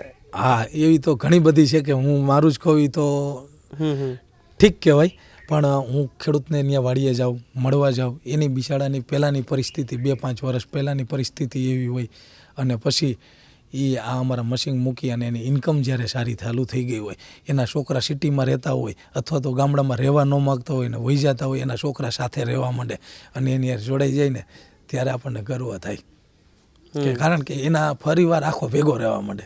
વાહ. હા, એટલે પૈગે તો લાગે જ. ઘણી વખત તો એટલા બથું ભરીને આપણને હેત કરતા હોય કે ભાઈ તમે ખરેખર અમારી જિંદગી બદલી નાખી. અને અમે ખેડૂત માટે અમારી પહેલેથી જે નિયમ છે કે 50,000 રૂપિયાથી લઈ અને 2 કરોડ લગીની અમે મશીનરી વાડીએ ફિટિંગ થઈ શકે ને એવી બધી મશીનરી અમે રાખતા હોય. તો એને લોન કેવી રીતની લેવી જોઈએ, સબસિડી કેવી રીતની લેવી જોઈએ, એને બિઝનેસ કેમ કરવો જોઈએ, માર્કેટિંગની અંદરમાં ક્યાં માલ વેચવા પણ જવો જોઈએ અને કઈ જગ્યાએ માર્કેટિંગ કરે તો કેવા સારા ભાવ મળે, એ ટોટલી અમે ખેડૂતને હું ત્યાં ખુદ જાઉં, અમારી ટીમ આખી હોય અને અમે લોકો ત્યાં જાય એને સમજાવી કે તમારે માર્કેટિંગ કરવું હોય તો આવી રીતનું કરવું જોઈએ, આ જગ્યાએ આ માર્કેટ કરશો તો આ ભાવ મળશે. જ્યારે એની ખેતરની અંદરમાં એક લિમિટેશન હોય, કારણ કે ખેડૂત હોય ને એટલે એના ખેતર કેવું હોય 10 વીઘા, 15 વીઘા, 25 વીઘા, 50 વીઘા જમીન હોય. તો હવે એનો બિઝનેસ એવો મોટો થઈ ગયો હોય ને અમારા મશીન અમે એવી ક્વોલિટીના બનાવી છે કે ઘણી કહેવત હોય છે, કાંઈ કોઈ માણસો હોય ને તો કોઈ કહેતા કે આ તો મશીન જેવો છે, એવી તમે વાત સાંભળી છે ઘણી વાર. તો અમે મશીન એવા બનાવી છે કે આ મશીન રહ્યું ને મશીનની રીતે જ હાલવું જોઈએ. એને 24 કલાક હકાલો, 48 કલાક આખો મહિનો હાલો, મશીનને કાંઈ થવું જ ન જોઈએ. આજ ખેડૂત છે ને વાડીએ નિશોળ કાઢી નાખે એમ આખે.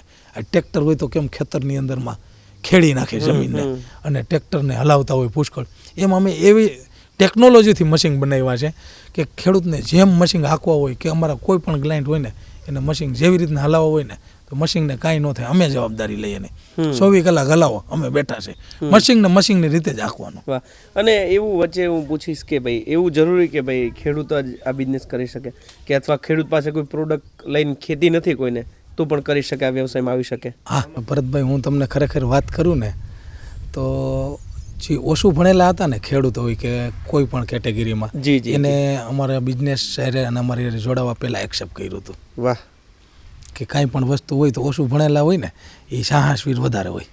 વાહ. આવું અમે જાણ્યું અને તરત જ અમારો બિઝનેસની અંદરમાં કે આપણે કાંઈ પણ માર્ગદર્શન આપીને તો એક્સેપ્ટ કર્યું. પણ આજની તારીખની અંદરમાં કેવડા મોટા પેકેજ અને જે ડૉક્ટર, તો ડૉક્ટરની એની જોબમાં અથવા તો ડૉક્ટરની સર્વિસ પ્રેક્ટિસ કરતા છોડી અને આ બિઝનેસમાં આવેલા છે. એવા પણ અમારી પાસે ઘણા બધા કિસ્સા છે. આઈટી એન્જિનિયરો જે 35 લાખ રૂપિયાના પેકેજ હોવા છતાં એ જોબ છોડી અને અમારું મશીન લઈ અને બિઝનેસ સ્ટાર્ટઅપ કર્યા છે. હા, એ પણ અમારી ચેનલની અંદરમાં હું તમને ઘણી વખત હું ઘણાને મળતો હોય તો પૂનાની અંદરમાં એક છે 35 લાખનું પેકેજ હતું અને મારો વિડીયો પણ છે અમારી ચેનલની અંદરમાં યુટ્યુબમાં આટોમાઇડની, કે એને ખુદ એના મોઢે કહે કે હું 35 લાખની જોબ કરતો હતો તોય મને બરાબર સેટિસ્ફેક્શન નહોતું મળતું, રાત દી ઊંઘ નહોતી આવતી બરાબર, છતાંય આ બિઝનેસ કરી અને હું સારામાં સારો વેલ સેટ રહું છું. અને તો આવા એન્જિનિયરો છે, કોઈ MBA કરેલા હતા, માર્કેટિંગ એવું સારું એવું કરતા હતા કે આજે માર્કેટની અંદરમાં ઘણી બધી કંપનીને 0થી લઈને ક્યાંય ને ક્યાંય ગ્રોથ કરીને પહોંચાડેલી છે કંપનીઓ. તો એવા લોકો પણ અમારી સાથે જોડાય અને મશીન મૂકીને બિઝનેસ કરે છે. ખેડૂત જ કરી શકે એવું નથી. જી કોઈ પણ કેટેગરીની અંદરમાં ગમે એ ફિલ્ડની અંદરમાં એનો જે ધંધાની અંદરમાં એને સેટિસ્ફેક્શન નથી મળતું. અને સૌથી વધારે અમારે હાઈએસ્ટ 10,000થી વધારે અમારી સાથે જોડાઈ ગયેલા હોય ને તો મારી પાસે લિસ્ટ છે કે જોબની અંદરમાં જેને સેટિસ્ફેક્શન નથી મળતું ને એ લોકો અમારા મશીન લઈને અને મારા બિઝનેસ કરવા માંડ્યા કે જોબની અંદરમાં એને પગાર સારો નથી મળતો, એની આવડત એટલી સારી છે, મહેનત એટલી કરે છે અને એ કંપનીના કેટલે લગીના ગ્રોથ કર્યા છે છતાંય એને બરાબર કામ કરવાનું કમ્ફર્ટેબલ નથી મળતું, સેટિસ્ફેક્શન નથી મળતું. ત્યાર પછી એ કંટાળી અને અમારી કંપનીનો કોન્ટેક્ટ કરે અને અમારા વિડીયો પણ ઘણા બધા જોવે, અમારી કંપનીમાં આવે અને ઘણી વખત મને એમ કહે કે મારો આટલો પગાર હતો, મને આટલું નથી મળ્યું.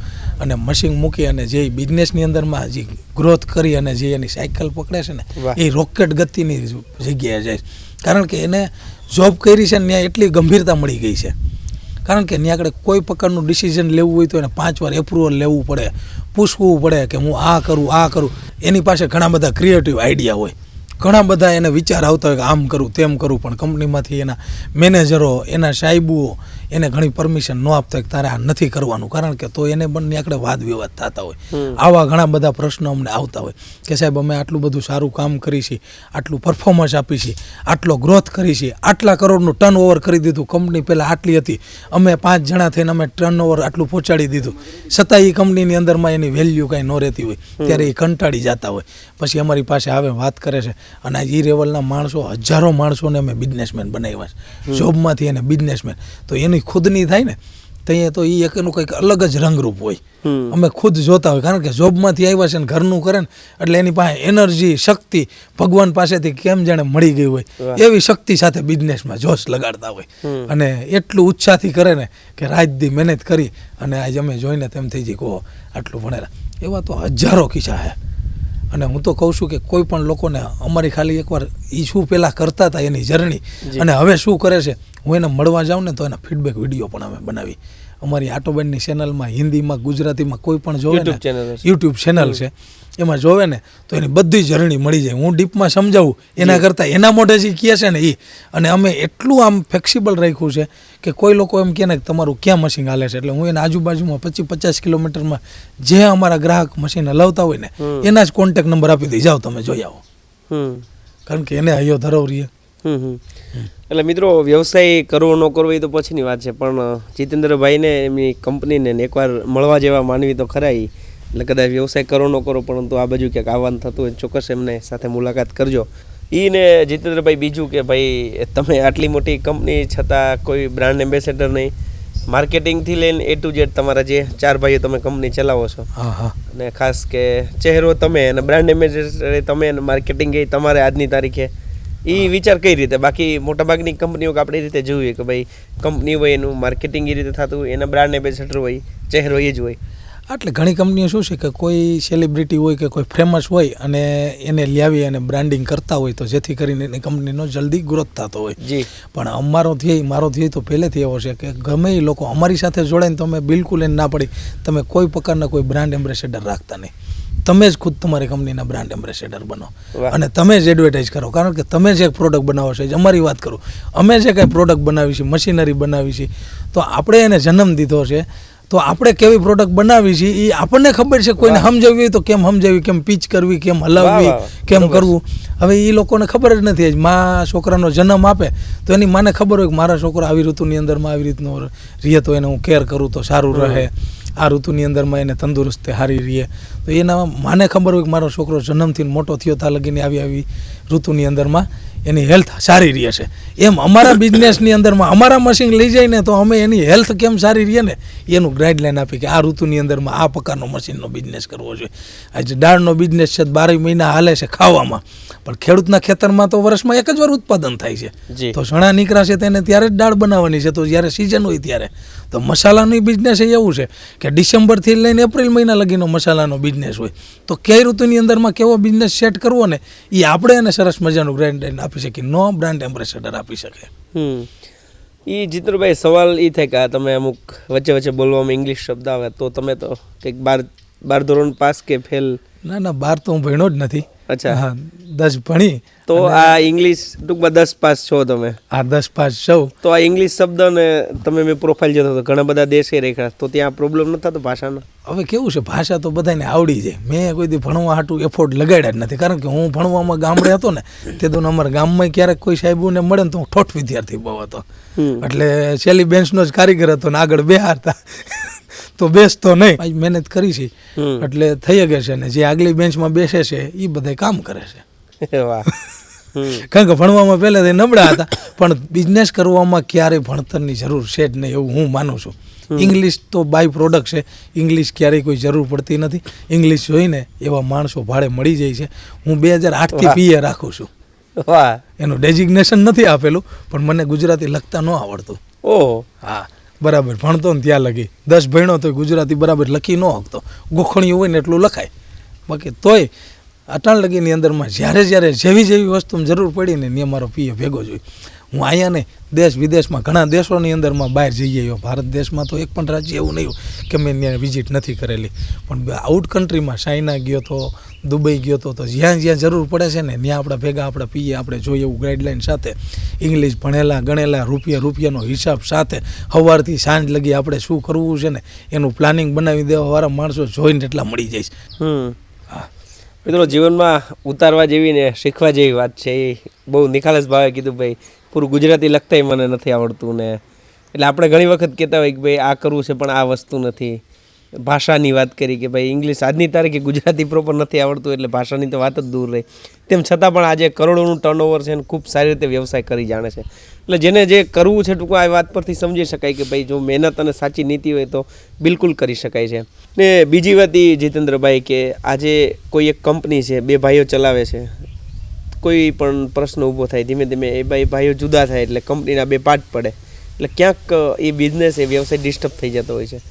પણ તમારું કંઈક અલગ જ છે અને એ ખરેખર દરેક લોકોએ શીખવા જેવી વસ્તુ છે કે ભાઈ કંપની 4 ભાઈઓ તો આજે ચલાવે છે, પણ એમાં જે છે કે આજે તમે શરૂઆતમાં જે રીતે વાત કરી કે ભાઈ આ કંપનીના માલિક તમે છો, પણ તમે એવું નથી માન્યું માલિક તમે છો, ક્યારે એવું ગણ્યું જ નથી. અને જે રીતે સિસ્ટમ તમે જણાવો આખી શું છે એ? હવે ભરતભાઈ તમે બહુ સારી વાત કરી, કારણ કે ઘણી બધી જગ્યાએ હું ઓછામાં ઓછો નહીં હોય તો 5000થી વધારે બિઝનેસમેનોને અમારા જે મશીન હલાવે છે એ 5000થી વધારે લોકોને મળેલો છું. ઘણાને પરિવારના ડખા હોય છે, પરિવાર સાથે હોય તો બિઝનેસ થઈ શકે.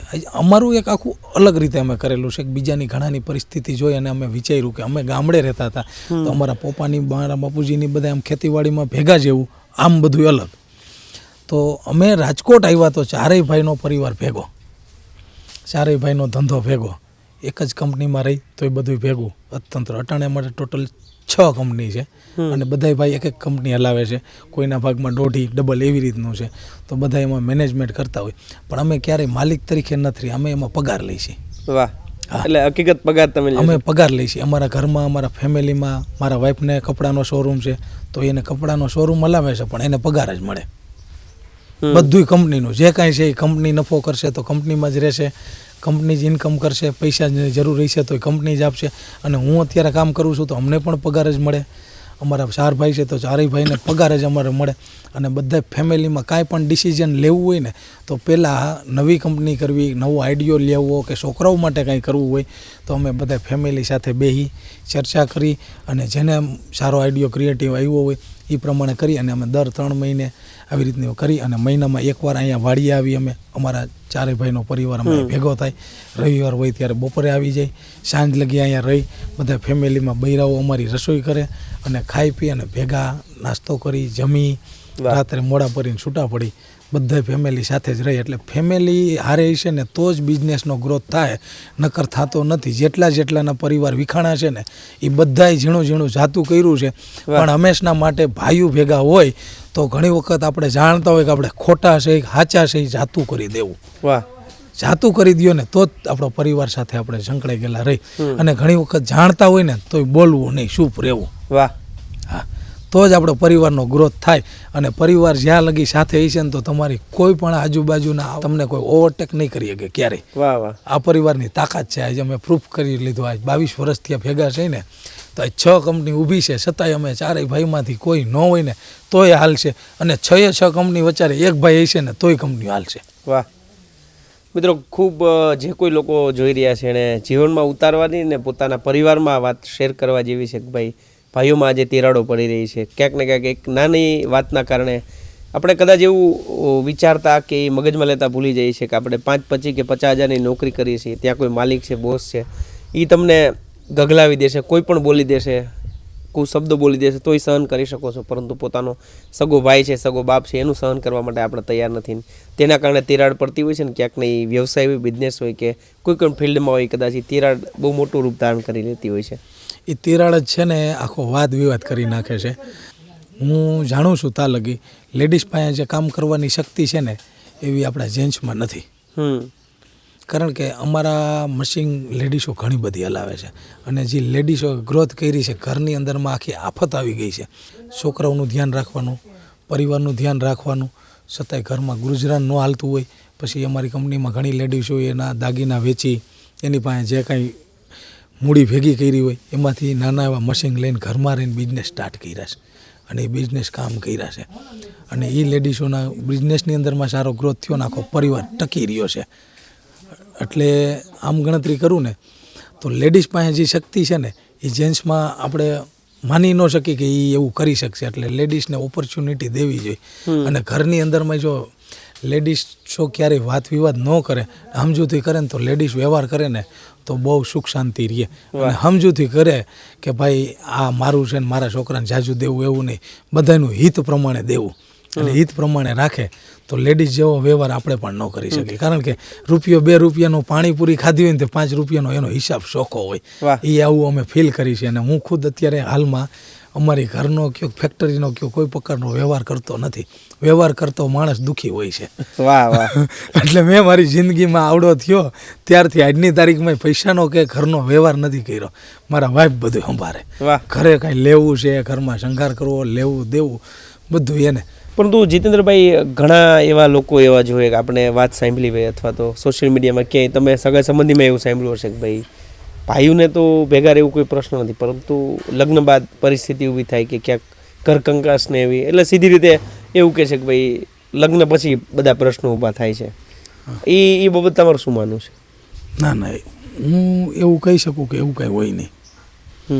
એવું ન હોય એનું કારણ છે કે આજે જો અમારા પરિવારની હું વાત કરું તો અમારે લગ્ન પહેલાં કે લગ્ન પછી અગાઉ બધા બંધારણની જેમ અમે કમ્પ્લીટ કરીને રાખ્યું છે. અમારા પરિવારનું એક આખું બંધારણ છે. પરિવારનું બંધારણ છે અને એ લખીને રાખ્યું છે. આખા પરિવારનું બંધારણ લખીને રાખ્યું છે કે એ એક બુકલેટ આખી બનાવી છે, બુક જ. અચ્છા. હા, કે પરિવારમાં બધાને કેમ રહેવું જોઈએ. હવે લગ્ન પહેલાં એ શું કરતા હતા એ બધું તો આપણી પાસે લખેલું છે જ. એના લગ્ન કેવી રીતના કરવા ને તો એ પણ અત્યારથી અમે રાખ્યું. 10 વર્ષ પછી લગ્ન આવશે તો આપણે કેવી રીતનું લગ્ન, મીન્સ કે તમારા સંતાનોના 10 વર્ષ પછી લગ્નમાં ખર્ચ કરવાનું અત્યારથી ફિક્સ કરેલું છે કે આવી રીતના આપણે લગ્ન કરશું તો એની અંદરમાં લખાણ છે. આવી રીતના પરિવારની અંદરમાં આપણે પ્રસંગ કરવાના છે. હવે માની લ્યો કે એ પ્રસંગને બધું થઈ ગયું પછી ઘણી વખત કેવું થતું હોય કે નવી વહુ ઘરમાં આવે એટલે ઝીણા મોટા કંકાસ થતા હોય, પણ અમે અહીંયા એવી રીતનું કમ્પ્લીટ સેટ કરીને રાખ્યું છે કે એ નવી વહુ આવે ને તો ક્યારેય એને એવું નહીં લાગે કે હું મારી બીજી ઘરે આવી છું એવું. વાહ, એનું જ ઘર છે એવું. કારણ કે અહીંયા અમારું આખું મારું જ ઉદાહરણ દો તો અમારે તો ઘણી જગ્યાએ દેશ વિદેશમાં ઘણી જગ્યાએ ટૂર હોય છે અને બહાર જવાનું હોય તો 10 દિવસ 15 દિવસ 20 દિવસ આવવાનું થતું હોય. તો ઘરે કોઈ રહી મારા વાઈફને એવું ન થાય કે હું બીજે છું એવું. વાહ, કારણ કે ઘર જેવો જ માહોલ જે એટલું સમજી લઈએ કે આ મારા મમ્મી છે અને એને સાસુ એમ સમજી લે કે આ મારી દીકરી છે અને દીકરી એમ સમજી લે કે આ મારા મમ્મી છે. એટલે વહુ ને હાહુ ક્યારેય એવું બને જ નહીં. વાહ, આ પરિવારમાં. એટલે આજે જે નવી વહુ આપણી ઘરે આવવાની છે તો જો આવો માહોલ હોય ઘરની અંદરમાં અને આવી રીતના જોતા હોય પરિવારમાં બધા સાસુ વહુ કેમ રહે છે, મા દીકરીની જેમ રહે છે, તો ક્યારેય એને પણ એવું નહીં લાગે કે હું પણ અલગ રીતે રહું એમ. અને જે જરૂરિયાત છે ઘરની અંદરમાં, લેડીઝને જરૂરિયાત હોય, પૈસાની જરૂરિયાત હોય, એ બધી અત્યારથી જ ફિક્સ હોય કે આટલા પૈસા આપણે દેવાના, એની રહેણી કેણીમાં પર્સનલ ખર્ચા, વાપરવાના ખર્ચા, એ બધું ફૂલફિલ મળી જતું હોય તો ક્યારેય કંકાસ થવાની કોઈ વાત જ નથી. અને કંકાસમાં બાબતે કેવી હોય કઈ એમાં તો બીજું હોતું, ઘર કંકાસ તો કેવા નાના બાબતે આને આ લીધું ને ઝીણા મોટું હોય છે, પણ એવું ક્યારેય બને નહીં. કારણ કે બધા એનું સરખું જ અને ક્યારેક ઈ ઘર કંકાસ નાનો હોય પણ એની ક્યારેક બિઝનેસ ઉપર અસર થાય. અરે ભાઈ એની વાત જવા દો. આપણે ઘણાના કિસ્સા એવા જોયેલા છે કે ઘરનો ઠાકેલો માણસ ક્યાં જાય, વાહ, બહાર ઠાકેલો માણસ ઘરે આવીને આરામ સતત કરશે. કંપની કે પોતાના તો કામથી એના દોડતો માણસ ડિસિઝન હોય. લેવામાં પણ ઘણી વખત તકલીફ પડતી હોય. બિલકુલ. અને ઘણી વખત શું છે કે ઘરની અંદરમાં એટલો કંકાસ હોય અને પછી એને આખો દિવસ ધંધા ઉપર બેસવાનું હોય, ન્યાય માણસોને રાખવાના હોય, ઘણા બધા ન્યા પણ હડસ ઘર કરતાં બિઝનેસમાં જાજા હોય. તો એના ડિસિઝન ગલત લેવાઈ જતા હોય તો ઘરનો ઠાકેલો માણસ રહ્યો ને એ ન્યા જઈને બરાબર કામ કરી ન શકે અને એનો ગ્રોથ ક્યારેય થતો નથી. પણ જો એ બિઝનેસમાં ઠાકેલો માણસ ઘરે આવશે ને અને જો ઘરમાં શાંતિ હશે ને તો બિઝનેસ ગમે એટલો હશે ને નબળો તો એનો ગ્રોથ થવા મળશે. કારણ કે ઘર છે ને એ લેડીઝનું છે અને લેડીઝ છે એના લીધે જ હાલે છે. એટલે લેડીઝ ઘરમાં સુખી હશે તો આપણને સુખી રાખશે અને એને સુખી રહેવું એ આધુનિક ટેકનોલોજી પ્રમાણે એને મનથી જ સુખી રહેવું પડે. બિલકુલ. ઘરમાં પરિવારની અંદરમાં રહેવું હોય તો લગભગ કેવું હોય છે કે ઝીણા મોટા કરજિયા કે કોઈ પણ હોય એ વાત વિવાદથી જ હોય છે. કોને આટલું દીધું, આને દીધું. અમારે એવું ન બને કારણ કે અમે આખું બંધારણ ફિક્સ કરેલું છે, પૈસા પણ ફિક્સ છે, પગાર બધાનો ફિક્સ છે, આવું કામ છે, આટલું આટલું છે. એટલે ક્યારે એમાં વાત વિવાદની વાત જ ન હોય. બિલકુલ. હા, એટલે આજે આટલો ટાઈમથી બધા જોડાઈ ગયેલા છે, ગામડેથી છે, તો ક્યારે ક્યાં વ્યવહાર કેટલો કરવો બધું લેડીઝના હાથમાં. મેં પહેલાંય કીધું કે હું તો પહેલેથી વ્યવહાર કરતો જ નથી ને કરવોય નથી. કારણ કે વ્યવહાર કરીને દુઃખી થાય. એટલે વ્યવહાર જ્યાં લગી લેડીઝ કરે ને તો બહુ સારો કરે છે અને પ્રોફેશનલ કરે છે, એમાં કોઈ શંકાને સ્થાન નથી.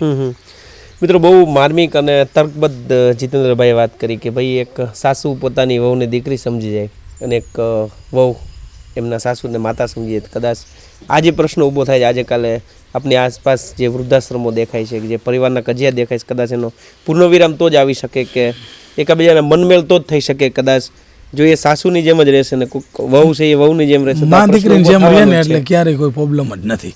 કોઈ પણ પરિવારમાં મા દીકરી સમજી ગયા એટલે પૂરું થઈ ગયા. અને સમજી લેવાનું કે હાલો ઘરની અંદરમાં મા દીકરી હોય ને તો એને ઝીણો ઝીણો કંકાસ થતો હોય તે સમજી લેવાનું. એમાં કોઈની જરૂરિયાત નથી કે બીજાને બોલાવીને સમાધાન કરવું, એવી વાત જ ન આવે ક્યારેય. ચિંદ્રભાઈ, અંતિમ સવાલ છે કે આ બધું જે કંઈ થઈ રહ્યું તમે શું માનો છો? આ કંઈક કર્મને આધીન હોય છે બધું કે ખાલી કિસ્મત ઉપર હોય છે કે બધું મહેનત ઉપર જ હોય છે? તમને શું લાગે છે આ બધું જોતા? ખરેખર મહેનત તો બધાય કરતા જ હોય છે અને મહેનત આપણે કરી છે અને મહેનત બહુ જરૂરી છે. પણ બધું હલાવે છે ને ઈશ્વર જ છે. વાહ. જે કાંઈ છે ને ઈશ્વર થકી જ થાય છે. મહેનત તો બધાય કરે છે. રસ્તા ખોદવાવાળા તડકે, રોડ બનાવનાર છે, ખેતરમાં કામ કરનાર છે, બધાયને તડકે છાંયે મહેનત કરતા હોય છે. પણ જે કાંઈ છે ને એ કિસ્મત છે અને ભગવાનના હાથમાં છે. તમે એમ જેમ કીધું ઈશ્વર જ હલાવે છે. અમારું આટલું બધું હાલે છે તો બધું ઈશ્વરના ભરોસે જ હાલે છે. અમારા સાપર વેરાવળની અંદરમાં અમારી કંપનીએ જો તમે ક્યારે આવો ભરતભાઈ, બિલકુલ, તો અમારા 24 યુનિટ આજુબાજુમાં નાના નાના અલગ અલગ છે. તો બધાય રોડ ઉપર સાંજે ક્યારેક કોઈ માણસો ખુલ્લું રાખી દીધું હોય, ભૂલાઈ ગયું હોય તો ભગવાન ભરોસે રહી જતું હોય. અને ક્યારેય હજી લગીમાં અમારે કંપનીની અંદરમાં ક્યારેય કોઈ વસ્તુ આઘાપાછી થઈ નથી. વાહ. ભગવાન હલાવે છે. એવી જ રીતનું અહીંયા અમારી આ વાડીએ આપણે જ્યાં બેઠા છીએ અને આપણે પોડકાસ્ટ કરી છીએ તો અમારી ગાયો છે, દરવાજો ખુલ્લો જ રહે છે, બધું એમનામાં અહીંયા ખુલ્લું હોય છે. અમે એવું માની છીએ કે જે આપણી પાસે કાંઈ છે જ નહીં એ આપણું છે જ નહીં. વાહ. જે છે એ મેળવવાનું છે. એટલે જે છે એને સાચવી રાખી છીએ અને એને ક્યારેય જવા નથી દેતા. અને જે વયું જાય તો એવું માની છીએ કે આપણું હતું નહીં. વાહ વાહ, ખૂબ મહત્વની વાત કરી. હા, જે આપણી પાસે છે ને વયું જાય છે તો આપણે એવું માની કે આપણું હતું નહીં. બહુ સરસ. બસ આટલું જ મારું કહેવું છે. અંતિમ એક બીજો વચ્ચે સવાલ આવ્યો કે ભલે બધું પહેલાં જે કંઈ હતું પરંતુ અત્યારે બધી ભગવાનની મહેરબાની છે, છતાં આજે તમે આમ કેવું કંપનીમાં આપણે જે રીતે વાત થઈ ભાઈ માલિક પણ નથી રાખ્યું. આજે કંઈ એવું નહીં કે એક ફિક્સ જગ્યા છે ત્યાં જ બેસવું કે કોઈ પણની જગ્યાએ કાંઈક કારખાનું બહારનું કામ હાલતું હોય ત્યાંય હોય કે વચ્ચે બેઠા હોય કે એ આમ સરળ લાગે છે તમને કે અઘરું છે એ કે ભાઈ માલિક પણ ન હોવા દેવું ને? એ તમે સરસ વાત કરી ભરતભાઈ. કારણ કે અમારી કંપનીની અંદરમાં બપોરે જમવાનું હોય ને તો અમે ઘરેથી ટિફિન નથી લઈ જતા. અમારી જે કંપનીની અંદરમાં કેન્ટીન છે, જમવાની સુવિધા છે, જે માણસો જમે છે અને અમે ગુફે જે સિસ્ટમ રાખી છે તો એની હારે જ અમે લઈ અને હું એના ભેગો જ જમું દરરોજ. એટલું તો નહીં, અમારે બહારથી કોઈ અમારા ગ્રાહક આવ્યા હોય, અમારા વિડીયો જોઈને આવ્યા હોય કે ઓનલાઈન ઇન્ક્વાયરી કરીને આવ્યા હોય તો એ જમવા બેઠા હોય તો એની સાથે જમવું. અમારા કંપનીના એમ્પ્લોય છે કે માણસો છે તો એની સાથે જમી અને અમારા માણસો જેટલા રહ્યા ને એને ક્યારેય અમે એમ્પ્લોય તરીકે ન ગણતા હોય. અમે એને એ જ વ્યાજ અમારી કંપનીની અંદરમાં કોઈ 18 વર્ષ 20 વર્ષ 22 વર્ષો થયા એના એ માણસો છે, ક્યારેય માણસો બદલતા નથી. ઈને તમારી કંપનીની પ્રોફાઇલ જોતો તો એમાં લખ્યું છે કે ભાઈ તમારો ગ્રોથ નહીં, કંપનીના કર્મચારી આર્થિક રીતે સુખી સમૃદ્ધ થાય ને એ કાર લઈને આવતા હોય કંપનીએ, એ વિઝન તમારું એવું હા, છે. એ 2031 લગીની અંદરમાં અમારો ગોલ છે કે 1500 કરોડની આપણે કંપની બનાવવી છે અને અમારી કંપનીની અંદરમાં જેટલા મેનેજરો છે એ બધા 2 વ્હીલ લઈને 4 વ્હીલ લઈને આવતા હોવા જોઈએ. એ અમારો ગોલ છે અને બધા કર્મચારી અમને વિશ્વાસ છે કે એ 4 વ્હીલ લઈને આવશે. આજની તારીખમાં 8 થી 10 લોકો તો છે જ કે 4 વ્હીલ લઈને આવે જ છે, પણ હજી 100-200 માણસો અમારી કંપનીમાં એની ખુદની કાર લઈને અમારે ત્યાં આવવા જોઈએ. અમારી કંપનીની જગ્યા રહીને 2 વીઘાનું પાર્કિંગ અમારા જે માણસો આવે છે ને તો એની ગાડીઓ રાખવા માટેનું અમે કરવા તૈયાર છે. વાહ, જીતેન્દ્રભાઈ ખૂબ ખૂબ આભાર અમારી સાથે જોડાયા. જે કંઈ આપણે વાત ખૂબ કરી, ખૂબ આભાર તમારો ભરતભાઈ, મજા આવી તમારી સાથે. દિલ અને વ્યવસાયની સાથે મહત્વની વાત એ કે ભાઈ કોઈ વ્યક્તિ છે તો એમની પાછળનું જીવન શું છે, આમાંથી ઘણા લોકો નિહાળતા હશે, કદાચ એમને ક્યાંક ઉપયોગી થશે. અને જે કોઈ મિત્રો જોઈ રહ્યા હોય સ્ક્રીન ઉપર જીતેન્દ્રભાઈની કંપનીનો અથવા એમની ટીમનો આપણે નંબર સ્ક્રીન ઉપર આવી રહ્યો છે, તેમાં તમે વાતચીત કરી શકો છો. અને ખરેખર જીવનમાં મળવા જેવા વ્યક્તિ છે અને ખૂબ એમની સરળતા સહજતા પણ દરેક લોકોએ શીખવા જેવી ને એમનાથી જીવનમાંથી ઘણી પ્રેરણા લઈ શકાય એમનું જીવન છે. તો જે રીતે તેમણે વાત કરી કે ભાઈ એક માણસ શું ન કરી શકે, આપણે ઘણી વખત એવું કહેતા હોય કે ભાઈ કિસ્મતને આધીન છે, મહેનતથી કશું થતું નથી, પરિસ્થિતિ નથી, સમયને અનુકૂળ નથી, પરંતુ એમનું આ જે જીવનનો નિચોડ છે કે ભાઈ જે પરિસ્થિતિ એમની અગાઉની હતી કે અતિ ગરીબાઈની એની વચ્ચેથી આજે નામાંકિત કંપનીઓ સાથે કામ કરે છે અને ઘણા એવા યુવાનોને આજે તેઓ બિઝનેસમેન બનાવી રહ્યા છે. જે કંઈ પ્રોડક્ટ વેચી રહ્યા છે તેમાં પણ એ છાતી ઠોકીને કહી રહ્યા છે કે ભાઈ પ્રોડક્ટમાં ક્યારેય કોઈ 5, 10, 20 આમ તેમ નહીં ચાલે એમ. એટલે જે કોઈ મિત્રોને એમના વ્યવસાય સાથે જોડાવવું છે અથવા તો એમનું કંઈ પણ ખેતીને લગતી જે કંઈ મશીનરી બનાવી રહ્યા છે તેને લગતું કંઈ પણ કામકાજ હોય તો પણ તમને એમને મળી શકો છો. અને જીવનમાં જે પારિવારિક સંબંધોની જેણે વાત કરી કે માત્ર વાત નથી કરતા, આજે પણ જે બધા ભાઈઓને સાથે રહેવું અને થોડુંમાં જાજુ, અને જેણે અગાઉ વાત કરી કે ભાઈ થોડું ઘણું જતું કરશો તો કોઈનું કાંઈ જતું નથી અને પરિવાર પણ તૂટતા બચી જશે અને કદાચ સમાજ માટે કે દેશ માટે કંઈક વધુ સારું કરી શકું છું.